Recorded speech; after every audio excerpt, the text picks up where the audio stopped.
ये एनीमे कुछ iconic anime में से एक है। ये कहानी एक ऐसे डॉक्टर की है जिसके पास एक वक्त पर सिर्फ दो ही ऑप्शन सामने थे, या तो वो एक बड़े पॉलिटिशियन को बचा ले या फिर एक बच्चे को। खैर, उस केंजो तेनवा नाम के डॉक्टर ने उस बच्चे को बचाना सही समझा, लेकिन बाद में ये उसकी बहुत बड़ी गलती साबित हुई, क्योंकि वही लड़का आगे चलकर मॉन्स्टर बना। डॉक्टर तेनवा कम उम्र में ही बड़ी से बड़ी सर्जरी को आसानी से कर दिया करता था। वैसा ही कुछ उसने आज किया है, जिस वजह से बाकी डॉक्टर्स के बीच उसकी तारीफ पे तारीफ हो रही है। वैसे बाद में हम वहाँ पर एक बच्चे को देखते हैं जो अभी अपनी मदर से अपने फादर के बारे में पूछ रहा था, लेकिन उसकी मॉम कोई जवाब नहीं देती बल्कि रोना शुरू कर देती है। अब इस सब के पीछे क्या वजह है वो तो हमें कहानी में आगे ही मालूम पड़ेगा। खैर, इस कहानी की शुरुआत 1986 के समय जर्मनी से होती है। सबसे पहले हम एक लड़की को देखते हैं जो डॉक्टर तेनमा को एक प्यारी सी पप्पी देकर उसे नींद से उठाती है। वैसे इस लड़की का नाम एवा है, जो शायद तेनमा की जीएफ है। देखने में तो ऐसा लग नहीं रहा। जिसके बाद एवा और तेनमा के बीच कुछ प्यार भरी बातें होती हैं। इसके साथ हमें टीवी पर लिबरेट फैमिली को दिखाया जाता है, जो ईस्ट जर्मनी में अपने दो जुड़वा बच्चों के साथ रहने आए हैं। इतना देखकर तेनमा फिर से सोने वाला था कि इतने में ही एवा उसे जगाते हुए टीवी देखने का कहती है, क्योंकि टीवी पर तेनमा से रिलेटेड खबर चल रही थी। दरअसल तेनमा ने कल ही एक बहुत फेमस ओपरा सिंगर की सर्जरी करके उसकी जान बचाई है, लेकिन उसका सारा क्रेडिट हॉस्पिटल के डायरेक्टर टीवी पर लेते हुए दिख रहे हैं। हालांकि तेनमा अभी के लिए इन सभी बातों पर ध्यान नहीं देता, जिसके पीछे भी एक वजह है। दरअसल आज तेनमा जहाँ भी है वो एवा के डैड यानी कि हॉस्पिटल के डायरेक्टर की वजह से, ऐसा उसका मानना है। अब इसके बाद तेनमा एक और पेशेंट की सर्जरी करता है जो काबिले तारीफ है। वैसे बात ऑपरेशन के होने के बाद डॉक्टर बेकर तेनमा के पास आकर कहता है, क्योंकि उसने खुद अपनी आंखों से ऑपरेशन रूम में तेनमा की काबिलियत को देखा है। इसके साथ ही वो तेनमा को बताता है कि डायरेक्टर तुम्हारा इस्तेमाल कर रहे हैं। ऐसा इसलिए क्योंकि ओपरा सिंगर को बचाया तेनमा ने और क्रेडिट लिया डायरेक्टर ने। ऐसा थोड़ी होता है। हालांकि कुछ भी हो, तेनमा का फ्यूचर तो सेट ही है, क्योंकि वो जीनियस है। साथ ही डायरेक्टर की बेटी उसकी चीफ है। ऊपर से इतनी कम उम्र में ही वो चीफ ऑफ सर्जरी बन गया है। इसलिए बेकर उससे कहता है कि भाई आगे चलकर हमें मत भूल जाइयो, ठीक है। खैर, इसके बाद तेनमा उसी लेडी के बगल में से होकर जा रहा था, लेकिन वो लेडी उसे ऐसे देख रही थी जैसे कि वो डॉक्टर का स्वभाव करना चाहती है। इसलिए तेनमा रुककर उससे पूछ ही लेता है कि आपको क्या मेरे से कोई दिक्कत है, जिस पर उसका जवाब ये है कि मेरे हस्बैंड को वापस लाओ। फिर वो तेनमा का कॉलर पकड़ती हुई कहती है कि तुमने आखिर में मेरे हस्बैंड का इलाज क्यों नहीं किया, जबकि उन्हें उस ओपरा सिंगर से पहले ही इस हॉस्पिटल में लाया गया था। ये सुनकर तेनमा भी हैरान था। साथ ही वो याद करता है कि जब वो एक कंस्ट्रक्शन साइट पर जख्मी हुए पेशेंट का इलाज करने जा रहा था, तभी उसके पास डायरेक्टर का ऑर्डर लेकर एक डॉक्टर आया, जिस ऑर्डर में डायरेक्टर ने उसे ओपरा सिंगर का इलाज करने का कहा था। इस वजह से इस लेडी के हस्बैंड का इलाज नहीं हो पाया और उसकी मौत हो गई। दरअसल उसका ऑपरेशन तेनमा नहीं किया था, इस वजह से वो मारा गया। ऐसा इसलिए हुआ क्योंकि बाकी के डॉक्टर पर इतनी काबिलियत ही नहीं थी कि वो उस आदमी को बचा सके। जो सब याद आने पर तेनमा के पास उस लेडी से कहने के लिए कोई वर्ड नहीं है। वैसे इसके बाद तेनमा अपनी जीएफ के साथ डेट पर जाता है। वो वहाँ पर अपनी जीएफ से उसी लेडी के बारे में बात करता है, जिसमें उसका कहना है कि मैंने तो डायरेक्टर के ऑर्डर फॉलो किए थे, इसमें मेरी कोई गलती नहीं है। मतलब उस लेडी के हस्बैंड के मामले में उसकी कोई गलती नहीं है, जिस पर एवा भी उसकी इस बात पर अग्री करती है। साथ ही उसका कहना है कि हर इंसान की जान की कीमत एक जैसी नहीं होती। एवा की ये बात तेनमा को सही नहीं लगती, लेकिन फिर भी वो इसके बारे में उससे कुछ नहीं कहता। खैर, इसके बाद सीन चेंज होकर एक एम्बुलेंस पर आता है जो कि कहीं जा रही थी। फिर हमें उस जगह को दिखाया जाता है जहाँ पर वो एम्बुलेंस जा रही है। दरअसल वहाँ पर यानी उस घर में से गोलियां चलने की आवाज आई थी और ये बात पड़ोसी ने जल्दी पुलिस स्टेशन में कॉल करके बता दी। इसलिए पुलिस पूरी तैयारी के साथ वहाँ पर पहुँच चुकी है। वैसे ये वही फैमिली है जिसे कुछ दिनों पहले टीवी पर देखा गया था, और जब पुलिस अंदर जाती है तो इन्हें खौफनाक नजारा देखने को मिलता है, जिसे देखकर हर कोई खौफ में आ जाए, क्योंकि वहाँ पर उस फैमिली के लोगों को बहुत ही बेरहमी से मर्डर किया था। लेकिन एक लड़की सेफ थी और लड़के के सर में गोली लगी थी, पर अभी तक वो जिंदा था। बाकी इन दोनों के माँ बाप मर चुके थे। जिसके बाद सीन चेंज होकर तेनमा पर आता है, जिनके पास इस एक्सीडेंट की खबर पहुंच चुकी थी। इसलिए वो जल्दी हॉस्पिटल की ओर निकल जाता है। वहाँ पहुंचकर तेनमा लड़के की कंडीशन चेक करता है, जो बहुत ही खराब थी। दरअसल गोली उस लड़की के सर के काफी अंदर थी। ब्रेन का हिस्सा बहुत ही नाजुक था। अगर ऑपरेशन करते वक्त थोड़ी सी भी गलती होती है तो लड़की की जान चली जाएगी। लेकिन तेनमा अपना बेस्ट देने के लिए ऑपरेशन रूम में जैसे ही आता है, वैसे ही फिर से डायरेक्टर का ऑर्डर लेकर एक डॉक्टर आता है, जो तेनमा से कहता है कि तुम्हें यहाँ नहीं होना चाहिए, क्योंकि अभी सबसे ज्यादा जरूरी मेयर की जान बचाना है। लेकिन तेनमा बताता है कि वो लड़का बहुत ही क्रिटिकल कंडीशन में है और इसका इलाज मैं ही कर सकता हूँ, इसलिए आप मेयर का इलाज करने के लिए दूसरे डॉक्टर बोयर को बुला लीजिए। जिस पर डॉक्टर उसे फोन पकड़ाता आता है। अभी कॉल पे डायरेक्टर था जो तेनमा को बताता है कि अगर हमने मेयर की जान बचा ली तो मेयर हमारे हॉस्पिटल के खर्चे बहुत बड़े अमाउंट से बढ़ा देगा, इसलिए मैं तुमसे उम्मीद करता हूँ कि तुम मेयर की जान बचा लोगे। हालांकि तेनमा डायरेक्टर को उस लड़की की जान बचा लोगे उस लड़की की हालत के बारे में बताता है, लेकिन फिर भी डायरेक्टर उसे पहले मेयर को देखने की कहता है और हम साफ साफ ये भी देख पा रहे हैं कि तेनमा पहले उस लड़की की जान बचाना चाहता है। इसलिए फाइनली वो फैसला करता है उस लड़की की जान बचाने का, क्योंकि उसे पैसों का कोई लालच नहीं था, उसे बस एक अच्छा और महान डॉक्टर बनना है। जिसके बाद तेनमा उस लड़के का ऑपरेशन करना शुरू करता है जिसमें उसे सक्सेस मिलती है, मतलब उस लड़के की लाइफ अब सेफ है। ये करने पर तेनमा को बहुत सुकून और खुशी मिलती है। मगर तभी वहाँ पर डॉक्टर बोयर आते हैं जो तेनमा को बताते हैं कि मेयर मर गए, जिसका इल्जाम वो तेनमा पर लगाते हैं क्योंकि उनका कहना है कि तेनमा ने आखिर में उनकी टीम को छोड़ दिया, जिस वजह से मेयर को वो नहीं बचा पाए। इतना कहकर वो लोग वहाँ से चले जाते हैं। हालांकि तेनमा उनको समझाने की कोशिश करता है, लेकिन सब पता होने के बाद भी तेनमा को मेयर की डेथ का जिम्मेदार ठहराते हैं। खैर क्या कर सकते हैं, दुनिया है इतनी जालिम जो अच्छा करने वालों के साथ कभी भी अच्छा नहीं करती। वैसे इसके बाद तेनमा कुछ दिनों तक अपने ख्यालों में ही खोया रहता है। अरे भाई उसे चिंता है अपने फ्यूचर की, इसलिए परेशान है। तभी वहाँ पर बेकर आता है जो उसके मजे लेते हुए कहता है कि बंदे ऐसे उदास मत हो, चल कहीं जाके चिल मारते हैं, मतलब दो दो पैक लगाते हैं। इसी समय दूसरी तरफ हम उसी लड़की को देखते हैं जिसे इतना भयानक मंजर देखकर सदमा लगा है। वो हॉस्पिटल के किसी अंधेरे रास्ते पर चलती जा रही है, साथ ही वो बहुत ही धीमी आवाज में ये कह रही है कि उसे मारो। जिसके बाद सीन चेंज होकर डॉक्टर्स की पार्टी पर आता है। उस पार्टी में हर कोई तेनमा को नजरअंदाज कर रहा था और ऐसा क्यों हो रहा है इसका तेनमा को अच्छे से पता था, इसलिए वो डायरेक्टर के पास जाकर उससे अपनी हरकतें के लिए माफी मांगता है। जिस पर डायरेक्टर कहता है कि जो हुआ सो हुआ, उसे वहीं छोड़ दो, उस वक्त जैसा तुम्हें सही लगा वैसा तुमने किया। ये सुनकर तेनमा को लगता है कि सब कुछ अभी भी पहले जैसा है, इसलिए वो खुश होने लगता है। लेकिन तभी डायरेक्टर उसकी खुशी पर गम का पानी फेरते हुए बताते हैं कि तुम अब चीफ ऑफ सर्जरी नहीं बन सकते।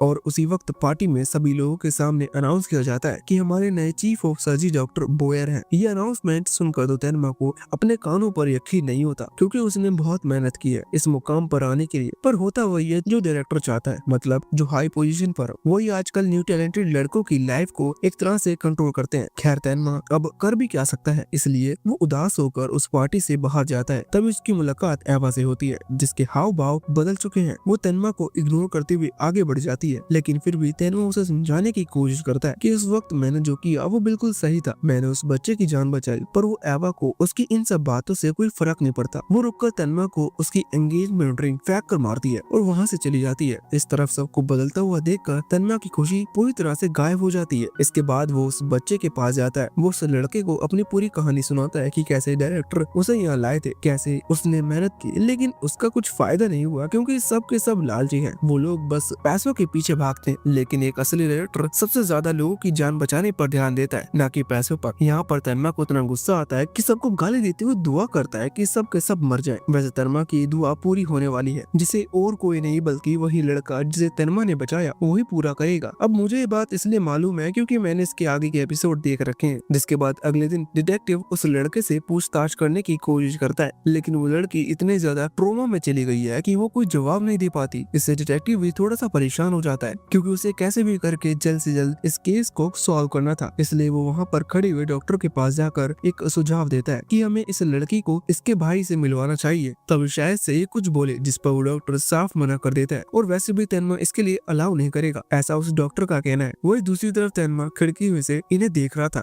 तभी उसके पास बेकर आता है, जिनसे हमें पता चलता है कि तेनमा की हालत इस हॉस्पिटल में अभी बहुत खराब है क्योंकि उससे यहाँ पर किसी मजदूर जैसा काम करवाया जा रहा है। लेकिन फिर भी तेनमा बिना किसी शिकायत से सारे काम करते जा रहा है। अब इसके पीछे क्या वजह है ये तो हमें बताया नहीं जाता। फिर अगले सीन में डायरेक्टर उस लड़के को देखने जाता है। वो वहाँ पर अपने चमचों को बताता है कि अगर हमने इन बच्चों को मीडिया पर लाया तो हमारे हॉस्पिटल की डिमांड बहुत ही बढ़ जाएगी।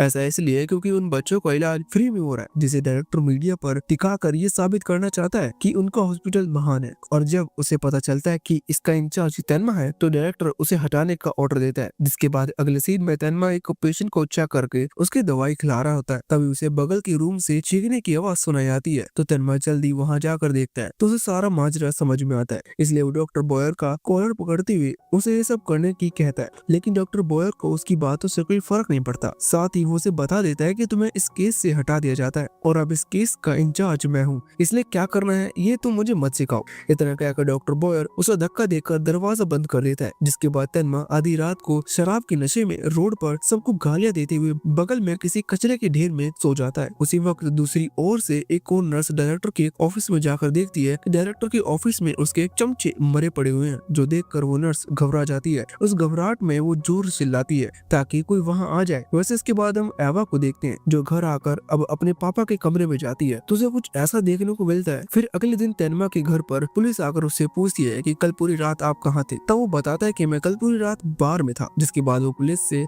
इस पूछताछ की वजह पूछती है, जिस पर पुलिस तन्मा को बताती है कि कल अचानक डायरेक्टर और उसके चमचों की मौत हो गई, जो कैसे हुई इसका अभी तक किसी को मालूम नहीं है। ये सुनकर तन्मा जल्द हॉस्पिटल में पहुंचकर मामले की इन्वेस्टिगेशन कर ही रहा होता है कि तभी एक नर्स भागते हुए तन्मा के पास आकर बताती है कि वो जुड़वा भाई बहन हमें कहीं भी नहीं मिल रहे हैं। ये सब आखिर क्या चल रहा है, अब क्या हो रहा है, कुछ पता नहीं चल रहा। अरे ये बात पीछे खड़ी हुई नर्स बोली है। खैर इसके बाद डायरेक्टर का फ्यूनरल होता है, जिसे तन्मा और सभी डॉक्टर अटेंड करते हैं। फ्यूनरल होने के बाद तन्मा वहाँ से जाने लगता है। तभी उसके रास्ते में एक पुलिस ऑफिसर आता है। उसके साथ जर्मनी की किसी बाका नाम की स्पेशल ब्रांच का एक ऑफिसर भी है, जो कि तन्मा को बताता है कि हमें सभी की डेड बॉडीज में निरेट किस्म का जहर मिला है और ये जहर उन लोगों को कैंडी में डाल कर दिया है। क्या तुम्हें मालूम है कि ये कैंडी पॉइजन उन तक कैसे पहुंची? जिस पर तन्मा कहता है कि नहीं, मुझे इसके बारे में कुछ भी नहीं पता। जो बात सुनकर वो दोनों ऑफिसर वहाँ से चले जाते हैं। वैसे इस हादसे के कुछ दिनों बाद तन्मा अपने पेशेंट को चेक कर रहा होता है कि तभी वहाँ पर एक नर्स आकर तन्मा को बताती है कि चेयरमैन आपको मीटिंग में बुला रहे हैं। तो तन्मा वहाँ जाता है और उस मीटिंग में चेयरमैन तन्मा को चीफ ऑफ सर्जरी बनाने का फैसला करता है,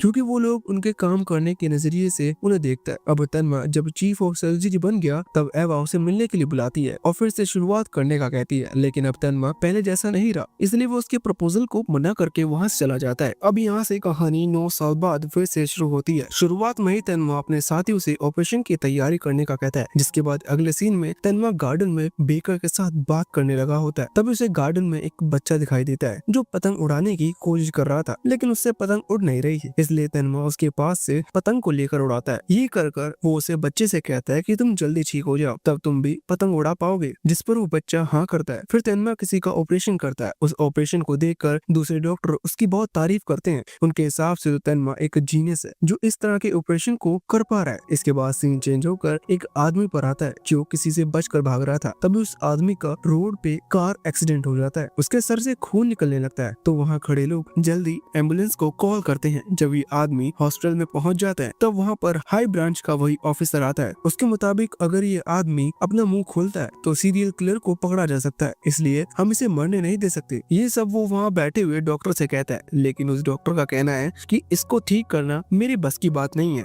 लेकिन इजलर मेमोरियल हॉस्पिटल का ब्रेन सर्जन इसे बचा सकता है। ये और कोई नहीं बल्कि तन्मा है। इसके बाद तन्मा पेशेंट का ऑपरेशन करने के लिए इस हॉस्पिटल में आता है। तब उसकी मुलाकात उस ऑफिसर से होती है जिसे वो पहले पहचान नहीं पाता, लेकिन ऑफिसर के याद दिलाने पर उसे याद आता है कि मैं इनसे डायरेक्टर के फ्यूनरल में मिला था। वैसे इस ऑफिसर का नाम हेनरी है, इसलिए अब से हम इसे इंस्पेक्टर हेनरी कहेंगे। अब आगे इंस्पेक्टर हेनरी तन्मा से उस आदमी को बचाने की कहता है ताकि उनका केस सॉल्व हो सके, जिस पर तन्मा का कहना है कि मैं पुलिस के लिए जान नहीं बचाता बल्कि पेशेंट के लिए उसकी जान बचाता हूँ। इतना कहकर तन्मा ऑपरेशन परफॉर्म करने के लिए जाने लगता है और उसके ऑपरेशन परफॉर्म करने पर उस आदमी की जान बच जाती है। जिसके बाद अगले दिन तन्मा अपने पेशेंट को देखने आता है जो अब होश में है, लेकिन वो कुछ बोल नहीं रहा। ये सब इन्फॉर्मेशन वो डॉक्टरों से यानी तन्मा को देता है और तन्मा उस डॉक्टर से कहता है कि जब तक पेशेंट की हालत ठीक नहीं हो जाती तब तक इंस्पेक्टर हेनरी को पेशेंट से मिलने नहीं देना है। इतना कहकर वो पेशेंट के रूम में जाकर उससे बात करने लगता है। तभी वो आदमी बहुत देर से कुछ कहने लगता है जो पहले तो तन्मा को सुनाई नहीं देता, लेकिन जब वो अपने कानों को उसके पास लेके जाता है तब उसे सुनाई देता है कि मॉन्स्टर आ रहा है। उस आदमी के मुंह से ये सुनकर तन्मा को कुछ समझ में नहीं आता।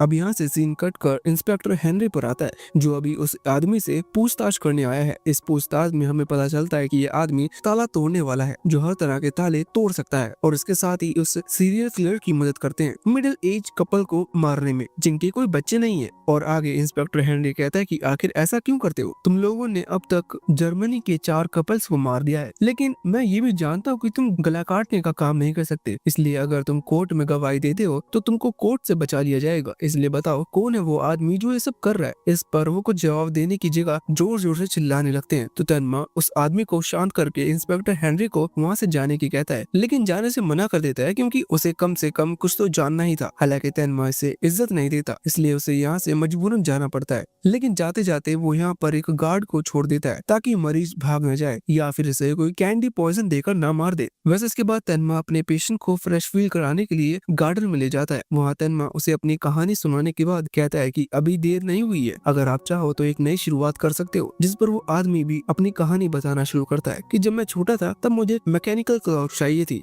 जिस शॉप में वो क्लॉक रखी थी उसी का क्लॉक मैंने सबसे पहले तोड़ा, वहीं से मेरे इस काम की शुरुआत हुई। पहले तो ये सब घड़ी के लिए था, लेकिन बाद में मुझे इसकी आदत लग गई। जिस पर तन्मा उसे पुलिस को सब बताकर नई शुरुआत करने की कहता है। पर तभी अचानक से वो आदमी बताता है कि मेरे सारे साथियों को मार दिया गया, वो मॉन्स्टर मुझे भी मार देगा, वो बहुत बेरहम और खतरनाक है। यहाँ पर ये सीन बदलकर रात के समय पर आता है। इस वक्त तन्मा और बेकर मार्केट में घूम रहे थे। तभी तन्मा की नजर एक शॉप में रखी हुई घड़ी पर जाती है जो बिल्कुल वैसी थी जैसे उस आदमी ने बताई थी। इसलिए तन्मा अपने पेशेंट के लिए उसे खरीद लेता है। वहीं दूसरी तरफ वो पेशेंट अपने बेड से खड़ा होकर उस गार्ड के पास जाकर कहता है कि आप तन्मा को कॉल करके बुला दीजिए, मैं उन्हें सब बता दूंगा। लेकिन अब बहुत देर हो चुकी थी क्योंकि वो किलर यहाँ पहुंच चुका है जिसने उस गार्ड को भी मार दिया है। वहीं इस तरफ तन्मा गिफ्ट लेकर हॉस्पिटल में आता है। फिर वो उस आदमी को घड़ी देने के लिए जाने लगता है। जैसे ही तन्मा वहाँ पहुँचता है तो उसे वो गार्ड मरा हुआ मिलता है और उसके पास से उसे एक कैंडी कवर मिलता है, जिसे देखकर वो उस आदमी को देखने के लिए भागता है, लेकिन उसे वहाँ वो आदमी नहीं मिलता। तो तन्मा जल्दी खिड़की की ओर भागता है जहाँ से नीचे देखने पर उसे वो आदमी भागता हुआ दिखाई देता है। तन्मा उसे रुकने की कहता है लेकिन वो कुछ नहीं सुनता, बस भागता जाता है। तो तन्मा भी उसका पीछा करने लगता है। उसे ये दिन बिल्कुल 9 साल पहले जैसा लग रहा था। ऐसा इसलिए क्योंकि 9 साल पहले इसी तरह लोगों की मौत कैंडी से हुई थी। साथ ही वो जुड़वा बच्चे जिनका उसने इलाज किया वो भी अचानक गायब हो गए। वैसे ही आज के दिन फिर से उसकी जिंदगी में हो रहा है। खैर तन्मा उसका पीछा करते हुए एक बिल्डिंग में पहुंच जाता है। उस जगह पर वो आदमी तन्मा को आने से मना करता है क्योंकि वो नहीं चाहता कि तन्मा भी किलर के हाथों मारा जाए। पर उसे जानना था इस मामले के पीछे की असल जड़ क्या है, इसलिए वो वहाँ से जाता है। तब उसे अंधेरे में कोई खड़ा हुआ दिखाई देता है जिससे वो पूछता है कि तुम कौन हो। जिस पर वो किलर जवाब देता है कि डॉक्टर ये मैं हूँ जिसकी आपने 9 साल पहले जान बचाई थी। आपको याद तो होगा ही, वो जुड़वा भाई बहन। ये जानकर कि ये वही लड़का है जिसकी उसने जान बचाई थी, जिसके लिए उसने इतना सब कुछ सहा था, वो आज सीरियल किलर है। इस बात पर तन्मा को यकीन नहीं था, लेकिन सच तो सच है,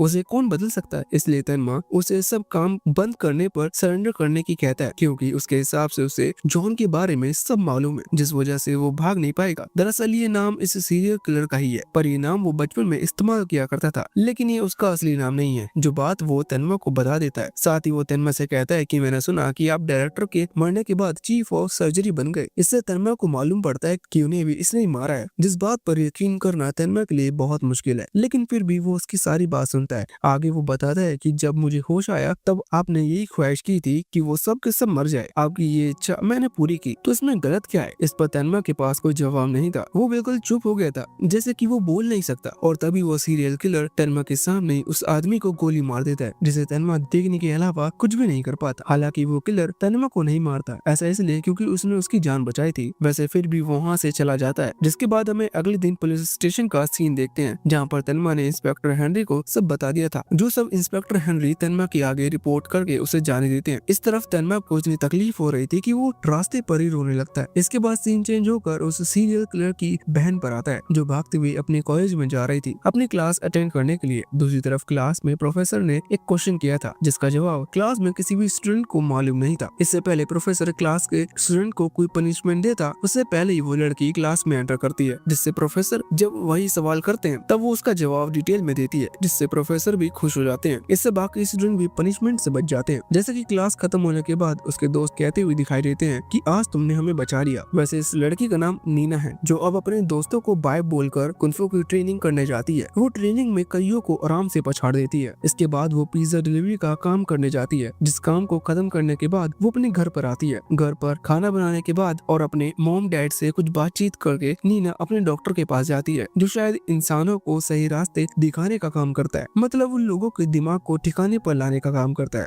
जो उसने बखूबी किया। क्योंकि नीना जब छोटी थी तब उस हादसे के बाद उसकी दिमागी हालत कैसी हो गई थी उसका तो आपको अच्छे से मालूम है। खैर अभी नीना पूरी तरह से ठीक है, ऐसा डॉक्टर का कहना है। इसलिए उसका ये सेशन खत्म होने के बाद वो अपने दोस्तों के साथ खाना खाने जाती है। फिर वो अपने दोस्तों के साथ अपनी क्लास अटेंड करने जाती है, जहाँ प्रोफेसर पढ़ाते वक्त नीना को खड़ा करके उससे 9 साल पहले के हादसे के बारे में सवाल करते हैं। ये सवाल सुनते ही नीना को कुछ होने लगता है और अचानक क्लास में बेहोश हो जाती है।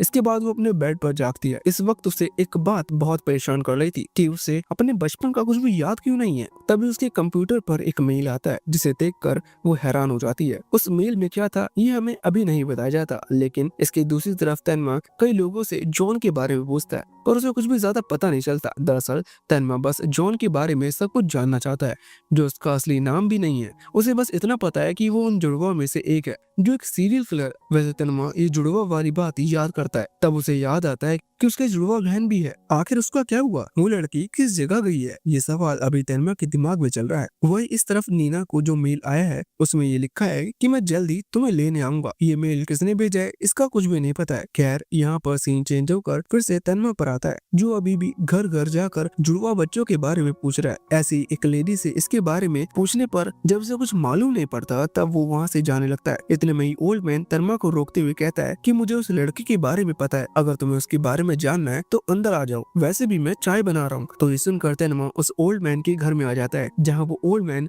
उसे बैठने की कहता है, फिर उसे चाय पीने को देता है, जिसके साथ ही वो बताना शुरू करता है कि उस लड़के ने अपने बारे में मुझे बताया था कि आप तन्मा हैं। साथ ही वो आपका बहुत ही शुक्रगुजार था क्योंकि आपने उसकी जान बचाई थी, इसलिए वो आपको अपने माँ बाप से बढ़कर मानता है। इतना बताने के बाद वो ओल्ड मैन बताता है कि ये 14 महीने पहले की बात है। वो लड़का बड़ा ही होशियार, समझदार और अच्छा व्यवहार वाला था। वह मेरे घर पर रोज आता था। वो यही इसी सीट पर बैठ कर पढ़ता था। मैंने उसे फ्रेंच और इंग्लिश जब सिखाना शुरू किया तब वो बहुत जल्दी उसने सीखा। उसके गायब होने से पहले वो दोनों भाषाओं में माहिर हो चुका था। तभी तन्मा कहता है कि क्या उसके बारे में आपको कुछ और मालूम है? जिस पर वो ओल्ड मैन बताता है कि वो हमेशा मेरी कहानियों को ध्यान से सुनता था। और क्या आपको पता है उसे सबसे ज्यादा दिलचस्पी किस तरह की कहानियों में थी, जो तन्मा को नहीं मालूम। इसीलिए वो ओल्ड मैन बताता है कि उसे जंग की कहानियां पसंद थी। जंग में जो आतंक होता है उसे उसी आतंक में सबसे ज्यादा दिलचस्पी थी। जैसा कोई इंसान मौत की कगार पर खड़ा हो तो वो वहाँ क्या करेगा, इसमें उसे दिलचस्पी थी। जिस पर तन्मा उससे पूछता है कि कहानी सुनते वक्त उसके चेहरे पर किस तरह का रिएक्शन होता था, जो उस ओल्ड मैन को नहीं मालूम क्योंकि वो अंधा है। साथ ही वो ओल्ड मैन उसे बताता है कि तुमने शुरू में कहा था कि उसे मुझ पर भरोसा है, तो मैं तुम्हें बता दूं कि उसे किस पर भरोसा नहीं है, सिवाय एक को छोड़कर। वो उसकी बहन है जिस पर वो भरोसा करता है। ये सुनते ही तन्मा कहता है कि अरे मैं उसकी बहन को ही ढूंढ रहा हूँ, क्या उसने अपनी बहन के बारे में आपको कुछ बताया था? इस पर वो ओल्ड मैन हाँ करता है। वो बताता है कि उसने मुझे बताया था कि जब उसकी बहन 20 की हो जाएगी तब वो उसे हेड बैंक में लेके जाएगा। गाइस ये वही जगह है जहाँ पर अभी नीना रह रही है। खैर इसके बाद हम नीना को देखते हैं, जो अपने पेरेंट्स को बाय करके कॉलेज के लिए अपने स्कूटी पर निकल जाती है। कॉलेज जाकर वो अपने दोस्तों से मिलती है। दरअसल उसकी सहेलियों ने उसके लिए एक लड़का देखा था, मतलब उन्होंने उस लड़के को क्लास में नीना को प्यार भरी नजरों से देखते हुए देखा था और अभी वो उस लड़के से उसकी सेटिंग कराना चाहती है। वो दोनों नीना को समझाकर वहाँ से ले जाती है। तभी साइड में से एक लड़का नीना के पास आ जाता है। वहाँ पर हमें सीरियल किलर भी दिखाया जाता है, जिस पर जैसी नीना की नजर पड़ती है वैसी अचानक उसे कुछ होने लगता है और वो वहीं पर बेहोश हो जाती है। जिसके कुछ दिनों बाद तन्मा हेड बैंक शहर में किसी न्यूज़पेपर छापने वाली कंपनी में जाता है। वो वहाँ इसलिए आया है ताकि वो नीना के बारे में पता लगा सके। तन्मा उस कंपनी में काम करने वाला एक आदमी से मिलता है, जिसे वो बताता है कि मैं एक डॉक्टर हूँ और जर्मनी में उन 4 कपल्स के मर्डर के बाद अब अगला मर्डर उस लड़की के गोद लेने वाले कपल्स का होने वाला है। जो बात उस आदमी को बस एक मजाक लगती है, इसलिए वो हंसने लगता है। साथ ही वो कहता है कि तुम्हारी बातों का यकीन अफवाहों पर यकीन करने वाले भी नहीं करेंगे। लेकिन तन्मा हार नहीं मानता। वो उस आदमी से बहुत ज्यादा रिक्वेस्ट करता है, जिस वजह से वो आदमी तन्मा को आर्टिकल पढ़ने देता है। फिर वह आदमी उसके लिए उस वक्त के सारे आर्टिकल्स टेबल पर रखकर वहाँ से चला जाता है। वहीं दूसरी तरफ नीना अपने डॉक्टर के पास जाती है। वहाँ वो अपने डॉक्टर को कल के एक्सीडेंट के बारे में सब बताती है कि कैसे वो उस लड़के को देखकर बेहोश हो गई। और जब डॉक्टर ने उससे पूछा कि वो लड़का तुम्हें देखने पर कैसा लगा, तब उसने बताया कि एकदम बुरा। साथ ही नीना को लगता है अगर उसने उसे एक बार और देखा तो उसकी यादें वापस आ जाएगी। जिस पर डॉक्टर उसे इस चीज की चिंता छोड़कर अपने भविष्य के बारे में सोचने की सलाह देता है। जिसके बाद हम उसी मोटे आदमी को देखते हैं जो ऑफिस में अंगड़ाइयां ले रहा था। तब उसके साथ काम करने वाला रिपोर्टर उससे कहता है कि वो आदमी जो अभी रूम में है उसे इसकी इज्जत तुमने दी थी। ये सुनकर उस मोटे को गुस्सा आ गया था, क्योंकि तन्मा अभी तक वहाँ से गया नहीं था, इसलिए वो गुस्से में जाकर दरवाजा खोलता है। लेकिन उसे वहाँ पर तन्मा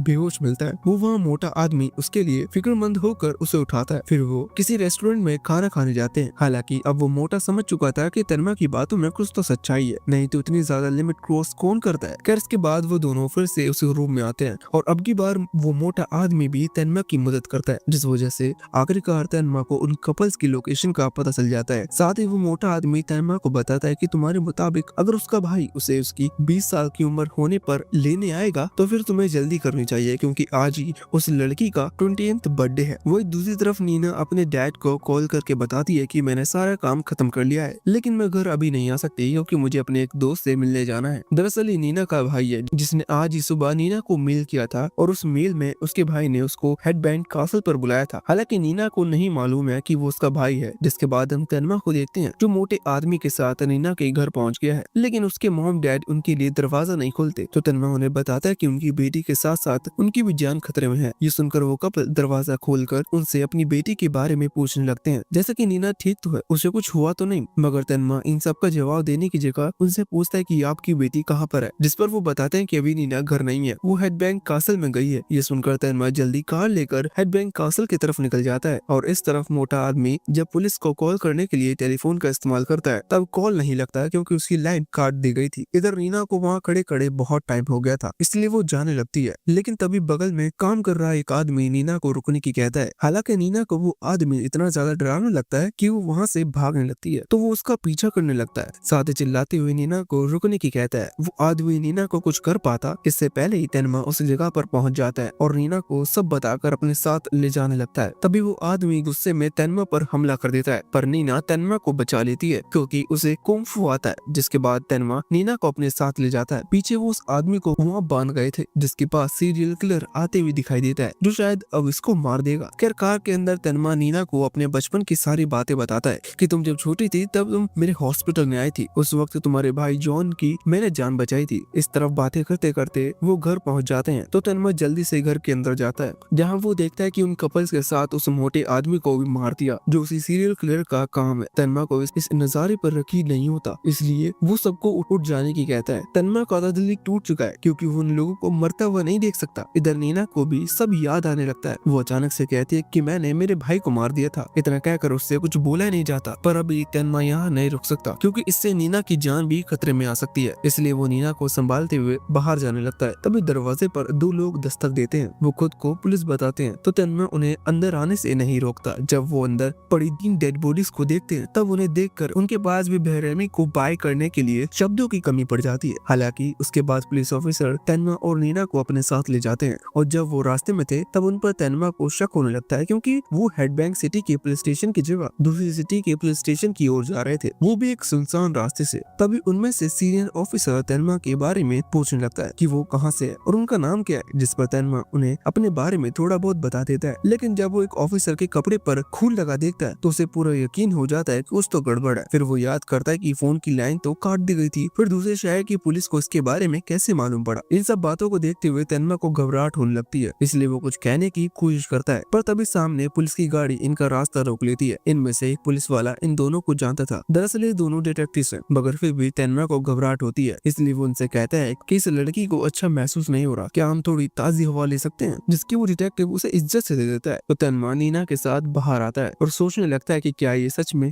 असली डिटेक्टिव हैं या फिर ये लोग हमें फंसा रहे हैं। वो ऐसा सोच ही रहा होता है कि तभी एक डिटेक्टिव उसे तन्मा कहकर बुलाता है, जो बात उसने उन्हें नहीं बताई थी कि वो एक डॉक्टर है, जिसका जिक्र जैसे ही तन्मा उन डिटेक्टिव से करता है वैसे ही वो उसे पकड़ने के लिए भागते हैं। लेकिन उनके पहुंचने से पहले ही तन्मा नीना को लेकर पुल के नीचे पानी में कूद जाता है, जिसके अगले दिन हमें देखने को मिलता है कि वो दोनों अभी सेफ हैं। वही तन्मा नीना के लिए कॉफी और बर्गर लाता है, जिसे वो नीना को देते हुए कहता है कि जिंदा रहने के लिए खाना बहुत जरूरी है। वैसे इसके थोड़ी देर बाद अचानक नीना तन्मा को बताने लगती है कि कैसे वो और उसके भाई बॉर्डर क्रॉस करके जर्मनी में आए, तब उन्हें एक जोड़े ने खोद लिया, जिसके कुछ दिन बाद ही मेरे भाई ने बेरहमी से उन दोनों को मार दिया। तो मैंने ये सब खत्म करने के लिए गन उठाई और अपने भाई को गोली मार दी। सबसे बड़ी बात तो ये कि जब मैं उसे गोली मारने जा रही थी तब उसने हंसते हुए कहा कि गोली मेरे सर के बीच में बिल्कुल इसी जगह पर मारना, जो करने के बाद गन को खिड़की से बाहर फेंक देना। फिर नीना आगे तन्मा से रोते हुए कहती है कि मैंने उसे मार दिया था, तो तुमने उसे क्यों बचाया? अगर तुम उसे नहीं बचाते तो आज ये सब नहीं होता, साथ ही मेरे मॉम डैड अभी जिंदा होते। इस पर क्या कहना है वो तन्मा को नहीं पता था, इसलिए वो नीना को वहीं छोड़कर पुलिस में मदद लेने जाता है क्योंकि वो इस तरह फॉरेस्ट में तो नहीं रह सकते। खैर तन्मा पुलिस स्टेशन पहुंचकर देखता है कि वहाँ तो रिपोर्टर्स की भीड़ जमा हो रखी रखी है। लेकिन तेनमा उस भीड़ से निकलते हुए पुलिस स्टेशन के अंदर जा पाता उससे पहले उसे वही डिटेक्टिव दिखते हैं जिनसे कल रात बचकर वो भागा था। इस वजह से तेनमा पुलिस के पास नहीं जाता बल्कि न्यूज़पेपर कम्युनिटी में कॉल करके बताता है कि शाम 5 बजे एक खास गवाह को लेकर आऊंगा और प्लीज इस बात का पता पुलिस को मत लगने देना। जिसके बाद सीन चेंज होकर डिटेक्टिव पर आता है जो अभी हेडबैंड कासिल में हुए मर्डर की जांच कर रहे हैं। जांच करते वक्त उसे तेनमा की टाई मिलती है। दरअसल जब उस आदमी ने तेनमा पर हमला किया था तब नीना ने उसकी टाई से उस आदमी के हाथ बांध दिए थे। इसके दूसरी तरफ तेनमा अपने ठिकाने पर पहुँच कर देखता है कि नीना वहाँ पर नहीं है। तब उसे टेबल पर नीना का लेटर मिलता है जिसमें नीना ने लिखा था कि डॉक्टर, इसमें आपकी कोई गलती नहीं है क्योंकि आपने बस एक डॉक्टर होने का फर्ज निभाया है और मैं चाहती हूँ कि आप अपना ख्याल रखें, साथ ही धीरे धीरे सबको बचाएं। वैसे इसके कुछ समय बाद तेनमा अपने काम पर वापस आता है। बहुत समय के बाद आज तेनमा एक पेशेंट का ऑपरेशन करता है। उस पेशेंट की क्रिटिकल कंडीशन थी लेकिन फिर भी तेनमा बड़ी आसानी से उसका ऑपरेशन सक्सेसफुल कर देता है। जिसके बाद अगले सीन में बहुत समय बाद हमें एवा को फिर से देखते हैं। हालांकि हमें लगा था कि एवा का रोल खत्म हो चुका है लेकिन ऐसा नहीं है। इस कहानी में एवा का असल रोल तो अब शुरू होगा और इस वक्त एवा सोते जागते बस शराब पी रही है। तभी उससे कोई मिलने आता है। उसे देखकर एवा उससे कहती है कि तुम वही बेकार डिटेक्टिव हो जो कि केस भी सॉल्व नहीं कर पाया। पर डिटेक्टिव एवा की इन सब बातों को इग्नोर करते हुए उसे वही टाई दिखाता है और उसके बारे में पूछता है कि तुमने ये टाई किसे गिफ्ट की थी, ध्यान से देखकर बताओ। जिस पर एवा कहती है कि मैंने कई सारे लोगों को गिफ्ट दिए हैं, ऐसे में सबको याद रखना पॉसिबल नहीं है। एवा के इस जवाब को सुनकर इंस्पेक्टर हेनरी उससे कहता है कि अगर तुम्हें कुछ याद आ जाए तो मुझे कॉल करना, क्योंकि उसके मुताबिक अगर एवा उनका साथ देती है तो वो 9 साल पहले का मर्डर केस भी सॉल्व कर सकते हैं। इतना कहकर वहाँ से चला जाता है। उसके जाने के बाद एवा अपनी और तेनमा की तस्वीर को देखने लगती है जिसके साथ ही वो याद करती है कि कैसे उसने तेनमा से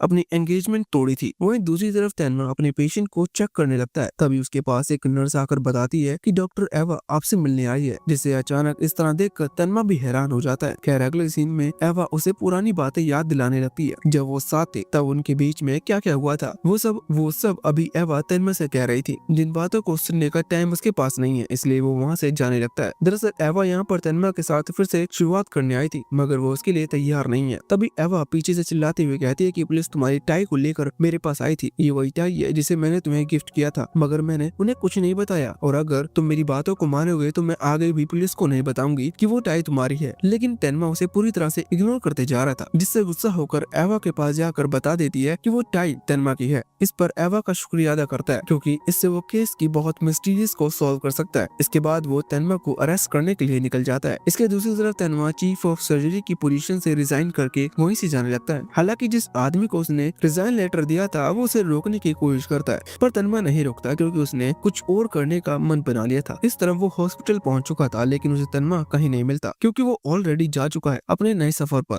वैसे अभी के लिए पार्ट यहीं पर एंड होता है। इस पर अच्छे खासे लाइक कर दो तो नेक्स्ट पार्ट जल्दी आ जाएगा।